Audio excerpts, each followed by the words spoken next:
देशवासियों, पिछली वीडियो में हम लोगों ने ब्याज के प्रभाव दुष्परिणाम के बारे में बात की थी। आज हम लोग ब्याज पर सामाजिक उसके क्या परिणाम होते हैं उस पर चर्चा करेंगे।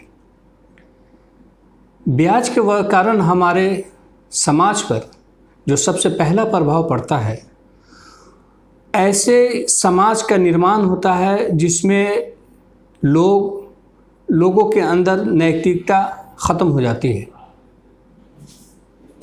उनके स्थान पर एक ऐसा समाज बनता है जिसमें सिर्फ लोग स्वार्थी होते हैं। किसी की मदद करना, किसी परेशानी के आलम में किसी के साथ सहानुभूति रखना, ये उस इंसान से ख़त्म हो जाता है। यानी हर इंसान अपने स्वार्थ के लिए जीता है। कोई परेशान है, कोई मर रहा है, कोई भूखा है, इससे उन लोगों को कोई फ़र्क नहीं पड़ता है। वो मदद करेंगे तो इस वजह से करेंगे कि उन्हें ब्याज पे जितना परसेंटेज चाहिए वो मिलेगा तो वो पैसा देंगे। दूसरा प्रभाव ये पड़ता है कि आर्थिक रूप से हमारा समाज दो वर्गों में विभाजित हो जाता है। एक पैसा वाला वर्ग जो गरीबों को ब्याज पर पैसा देकर उनके खून को चूसता है, उनके फ़ायदे को हड़प कर जाता है और गरीब बेचारा गरीब होता चला जाता है और पैसे वाले लोग, धनवान लोग और पैसे वाले होते चले जाते हैं। तीसरा प्रभाव हमारे समाज पे ये पड़ता है कि जो मेहनतकश लोग हैं, जो मज़दूर हैं, जो मेहनत करके अपनी जीविका चला रहे होते हैं, और एक वो तबका जो सिर्फ पैसे की बुनियाद पर बैठकर अपनी तिजोरियों को भरता है। उनकी मेहनत का फ़ायदा, उनकी तमाम जद्दोजहद का फ़ायदा, स्ट्रगल का फ़ायदा ये लोग उठा ले जाते हैं। और ऐसे लोग समाज पर सिर्फ दुष्प्रभाव ही डाल सकते हैं। वो कभी ऐसा नहीं चाहते हैं कि ऐसे समाज का निर्माण हो जिसमें गरीबों को, मज़दूरों को सम्मान से ज़िंदगी जीने का अधिकार हो। इसीलिए यह जो पहले साहूकारिता थी, हम सुनते आ रहे हैं कि लोग बीज के लिए पैसा लेते थे साहूकारों से और पूरी मेहनत के साथ खेती करते थे। उस पैसे को ये लोग जो चुका नहीं पाते थे, उसके जगह पर बंधुआ मजदूरी भी कराते थे।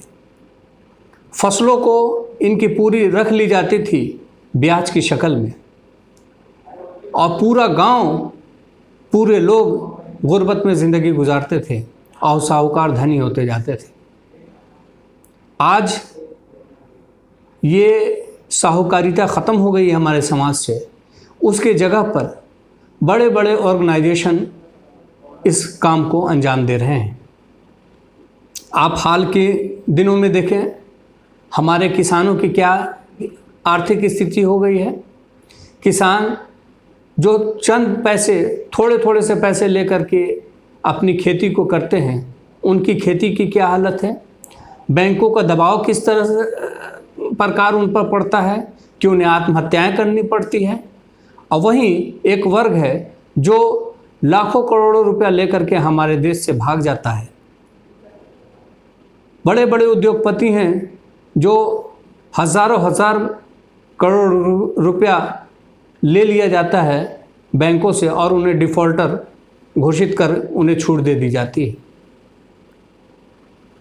दरअसल इसकी वजह है कि एक ऐसी प्रणाली का डेवलप होना जो सिर्फ समाज में नुकसान ही दे सकता है।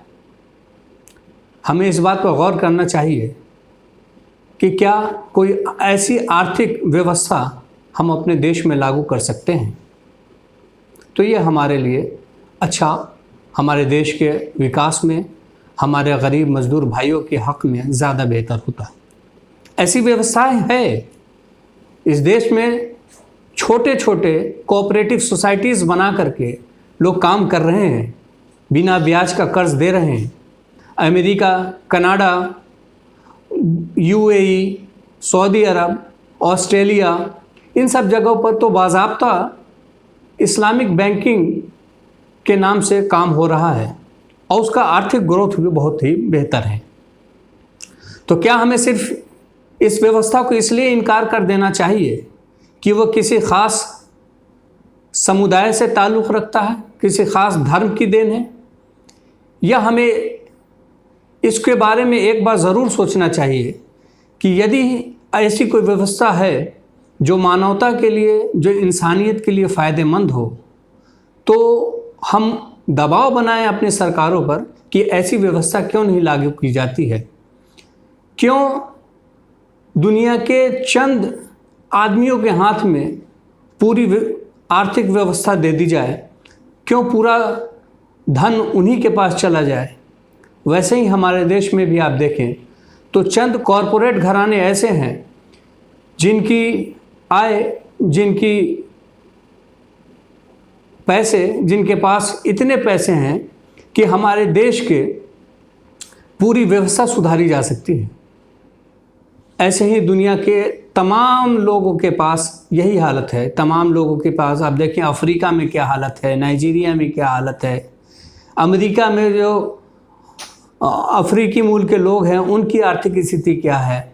उसी तरह से हमारे देश में भी बेरोज़गारी, गरीबी, भूखमरी बढ़ती चली जा रही है। हमारे देश का जो संसाधन है वो चंद लोगों के हाथ में निहित होता चला जा रहा है।